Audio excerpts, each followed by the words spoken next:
मैं ऑब्स्टेट्रिशियन और गायनेकोलॉजिस्ट हूँ। मैं आर्टेमिस हॉस्पिटल और ऑपुलेंस क्लिनिक साउथ सिटी 1 से अटैच्ड हूँ। आज हम बात करेंगे सिजेरियन सेक्शन के बाद के केयर के बारे में। इसके बारे में पेशेंट्स के काफ़ी सारे सवाल होते हैं, तो हम आज इस वीडियो के माध्यम से कुछ सवालों के जवाब देने की कोशिश करेंगे। सिजेरियन सेक्शन जैसे बाकी ऑपरेशंस हैं उस तरह से किया जाता है, लेकिन 2 से 3 दिन तक हम यूजुअली पेशेंट को हॉस्पिटल में रखते हैं।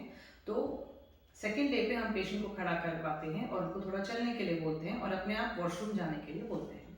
एक बार पेशेंट उठ के चलने लगते हैं, उसके बाद हल्का फुल्का वो चल सकते हैं और घर में भी पहले 1 महीने चलने में कोई ऐसी प्रॉब्लम नहीं है। अपना और अपने बच्चे का ध्यान वो रख सकते हैं।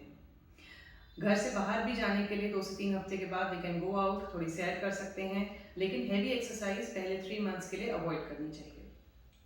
जहाँ तक ब्लीडिंग का सवाल है, ब्लीडिंग 2 से 3 रादर 6 to 8 वीक्स तक हो सकती है और यूजुअली पीरियड जैसी ही ब्लीडिंग होती है, धीरे धीरे करके काफ़ी कम हो जाती है।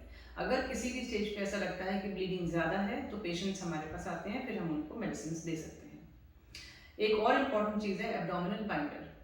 एब्डोमिनल बाइंडर या बेल्ट जिसे कहते हैं, वो सिजेरियन के बाद हम पेशेंट्स को एडवाइस करते हैं लगाने के लिए, क्योंकि कुछ पेशेंट्स में उठने बैठने में स्ट्रेचिंग का पेन काफ़ी ज़्यादा होता है, उनको स्टिचेस में खिंचाव पड़ता है, तो बेल्ट से उनको थोड़ा सहारा मिलता है।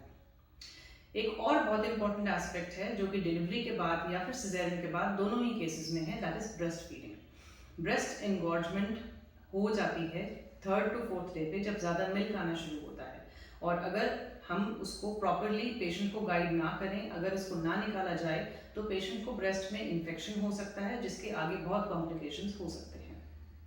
तो ब्रेस्ट फीडिंग बहुत एक्टिवली हम पेशेंट को एडवाइस करते हैं कराना। बेबी को ब्रेस्ट मिल्क डेफिनेटली मिलना चाहिए। अगर एक्सेस मिल्क आ रहा है तो उसको निकाल के और स्टोर भी कर सकते हैं या जैसे भी वो हम पेशेंट को बताते हैं, लेकिन इट्स वेरी इंपॉर्टेंट कि ब्रेस्ट को हर समय सॉफ्ट रखा जाए और इन्फेक्शन होने का चांस उससे कम हो जाता है। एक और इम्पॉर्टेंट चीज़ है कि अगर प्रेगनेंसी में पेशेंट्स को डायबिटीज़ है या थायराइड है या और कोई भी प्रॉब्लम्स हैं, तो वो मेडिसिन आगे सिजेरियन के बाद कंटिन्यू करनी चाहिए आपके डॉक्टर की सलाह से, क्योंकि अगर शुगर बढ़ जाती है तो फिर सिजेरियन स्टिच में इन्फेक्शन होने का रिस्क रहता है।